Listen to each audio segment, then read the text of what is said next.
woman who's jailed when she has like a child and a breastfeeding kid because she called a trans woman a man, she shouldn't have been jailed. It's ma'am. You saw that video too? Yes, I did. Now, is that a slur? I'm making fun of that guy. No. I feel like trans women aren't oppressed. Well, he feels that way. Yeah, they feel that way. There are language laws. But they're laws. white men, for the most part. What if it's a black transgender? Who wins the oppression Olympics if it's a black transgender with rickets?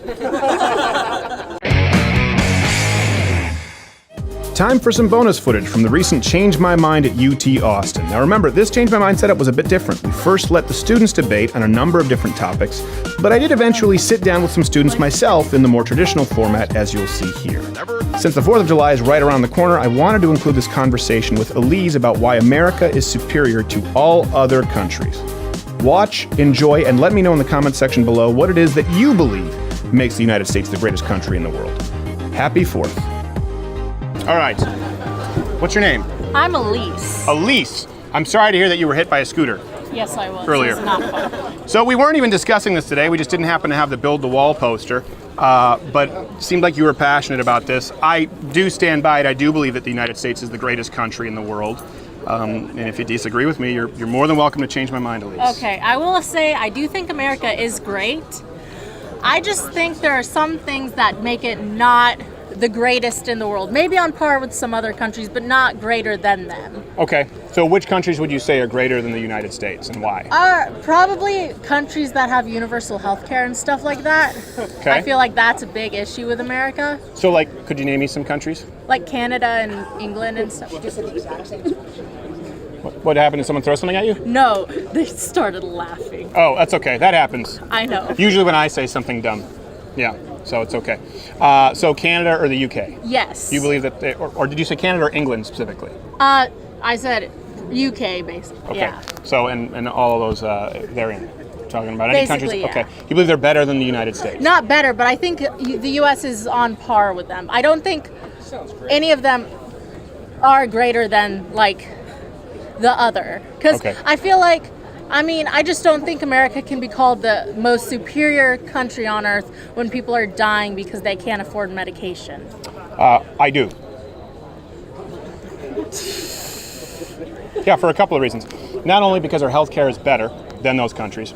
By the way, did you know that I'm Canadian? I was raised in Montreal. Oh, nice. So, the death rates, the survival rates of serious diseases in these countries, particularly in the UK, 7 times higher if you have a serious disease or being in an emergency room than it is in the United States. The wait times, depending on the parameters that you use, can be anywhere from 2 times as long to 4 times as long. The healthcare outcomes are not better in these countries. And by the way, they're largely beholden to us providing national security effectively for the whole world because they don't have to burden that cost. So not only do I believe that obviously our healthcare system is flawed, but not only do I believe that our healthcare system is superior to those countries, particularly the country from which I migrated, to Canada, to the United States, but there would be another reason outside of healthcare. Let's assume that healthcare were better in those countries. Freedom is a big one. How can a country be better than the United States if they don't allow freedom to their citizens? I don't think America really allows freedom to their citizens either all the way. Because once you've committed a crime, your rights are stripped from you. Right. But we do assume that we grant everyone, we don't give any rights, we grant, or recognize is the term I should use here, I want to pick my words very carefully, recognize God-given rights to human beings here in this country that no other country recognizes. Namely, freedom of speech is a big one. That doesn't exist in those countries that you just mentioned. Is that not a biggie? I feel like freedom of speech is very important. But at the same time, it's like, this is getting into the whole like freedom of speech, hate speech thing, right? Like No, I mean like with freedom of speech being an important thing. I feel like there are certain things that are like more important than others. Okay, so what's more important than the First Amendment? Well, what rights are more important than the freedom of assembly, the freedom of speech, freedom of the press? What rights would you say are more important for a government to recognize? The right to life. Okay, that's also something that we recognize. Yes, but not entirely. If you are too broke, then America just doesn't recognize your right to life. They might say they do, but then it's, you can't afford insulin, okay, you're gonna die now. you can't afford this medical procedure, okay, you're gonna die. Right. I think you're misunderstanding here the difference between rights and commodities. Right? You have the right to live.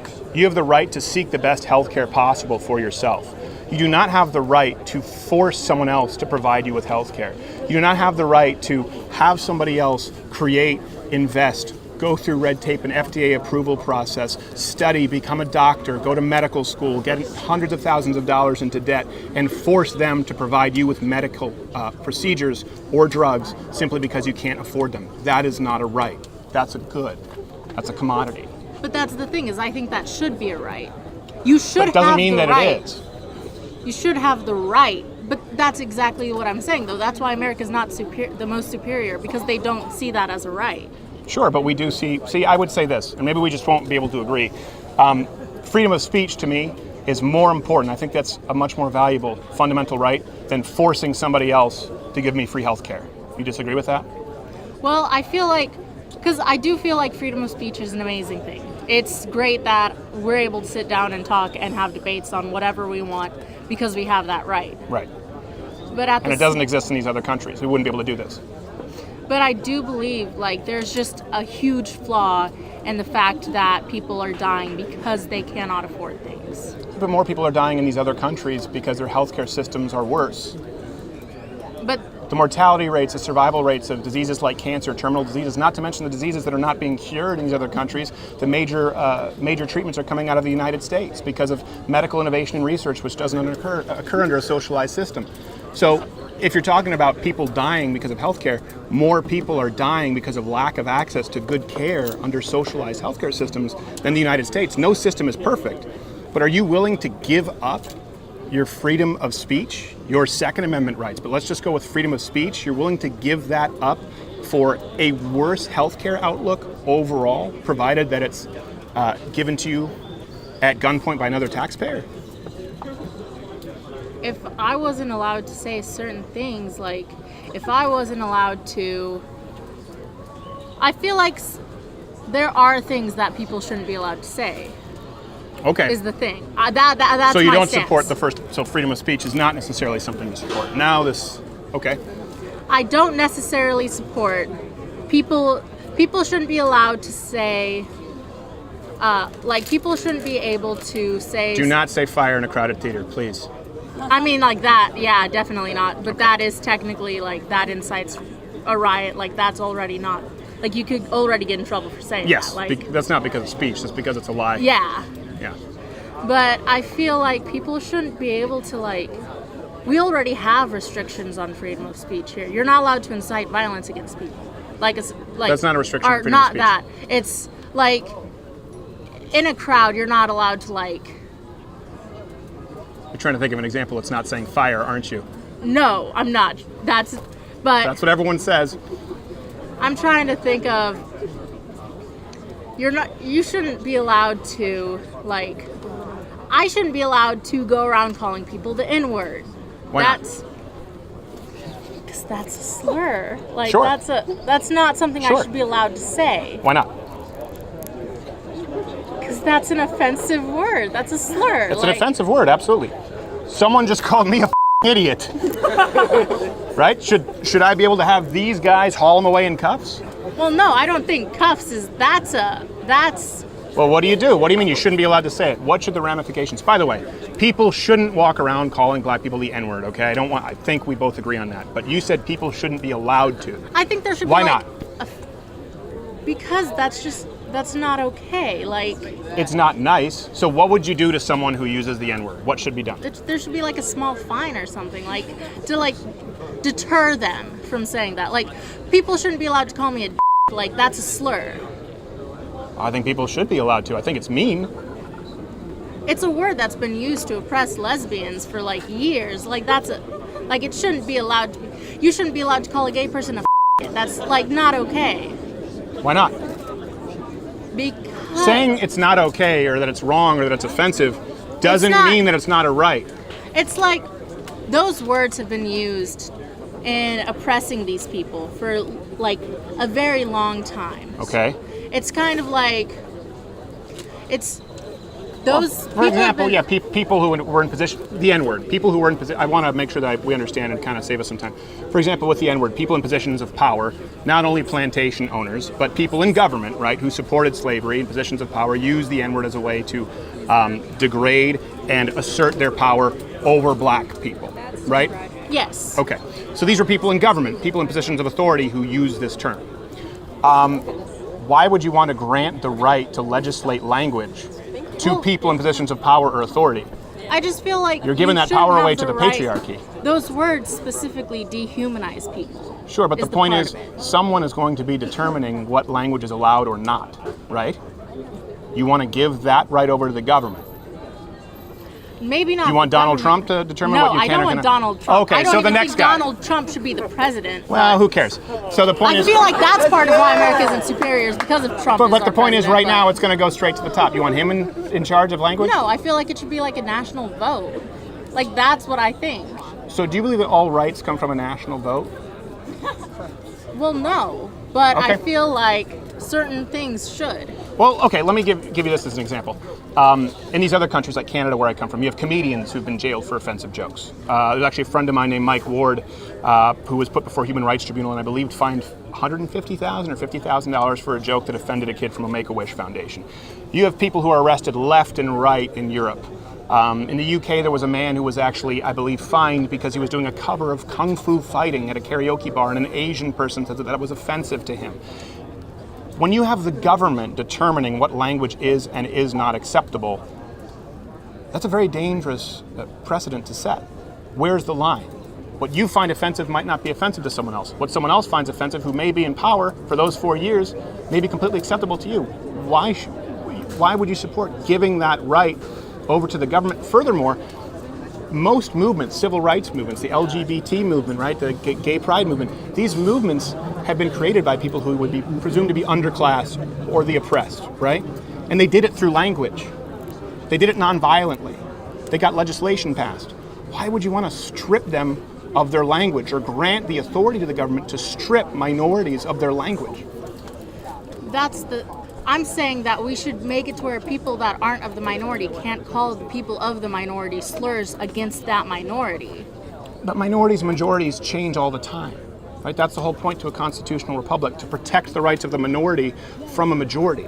Anytime you grant the government the right to legislate speech, it ends badly. It's never ended well. So I just want to make sure that maybe we can move on to another issue of discussion. You believe that these countries are better than the United States because they have socialized healthcare, and it seems to me like you believe that they're better than the United States because they don't have freedom of speech. Well, no, I wouldn't say that. I mean, like, I feel like no country has done freedom of speech stuff correctly. I'll say that. I would say the United States. Because, like, I'll say, like, the woman who's jailed when she has, like, a child and a breastfeeding kid because she called a trans woman a man, she shouldn't have been jailed. Like, that's not okay. Like, I feel like there's a, like... It's ma'am.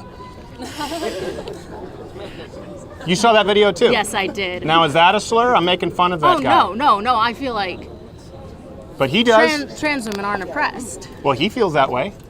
Yeah, they feel that way. There are language laws. But they're white men, for the most part. What if it's a black transgender?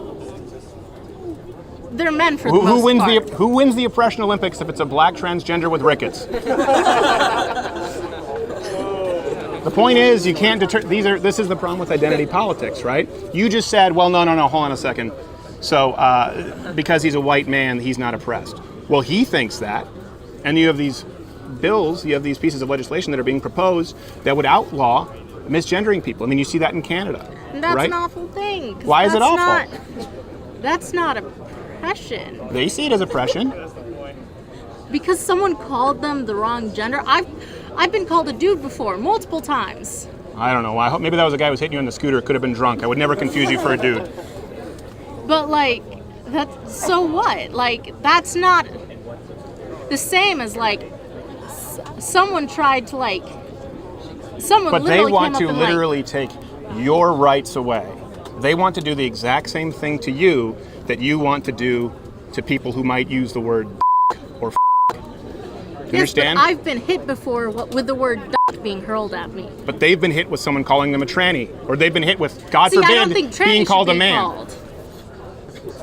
being called man instead of ma'am. The point is they want to do the exact same thing to you, remove your right to speak, as you would do with other people. Do you see the danger in that? And who determines that line? I see there is a danger in it, but I feel like the thing is really it just comes down to, in the most part, like, people just don't care about each other is the thing. Like, that's why I feel like there should be regulations. Okay, it doesn't seem like you're super clear on what the regulations should be at this point. It's a very fine line to walk is the thing. I don't think it is. So it's a very hard thing. Like, I don't think it is. I would fight with every fiber of my being your right to say whatever it is that you want to say, offensive or not, as I would hope people would fight for my right to say it. I believe free speech is absolute.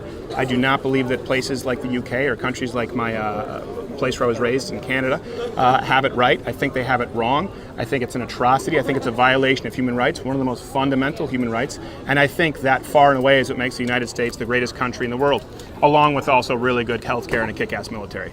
But thank you so much. Was it Elise? Elise. Thank you, Elise. I really appreciate it. Thank you for being civil. And I'm sorry that someone hit you with a scooter and called you a name.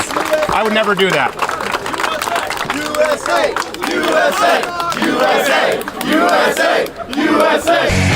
Oh, you're still here. I'll chalk that up to our fantastic retention rate. If you enjoyed this installment of Change My Mind, please consider clicking on one of these boxes, I can't see where they are, to watch another installment, or I'd highly recommend considering joining Mug Club at loudwithcrowder.com/mugclub. Not only do you get access to the full daily show and content that you can't see here on YouTube, but because we were recently entirely demonetized, it's the only thing that keeps this kind of content going. So we appreciate your support as public enemy number one of YouTube. We're learning how to navigate these waters. Maybe if we were more effective at transgender makeup tutorials or more advertiser-friendly podcast about transgender makeup tutorials.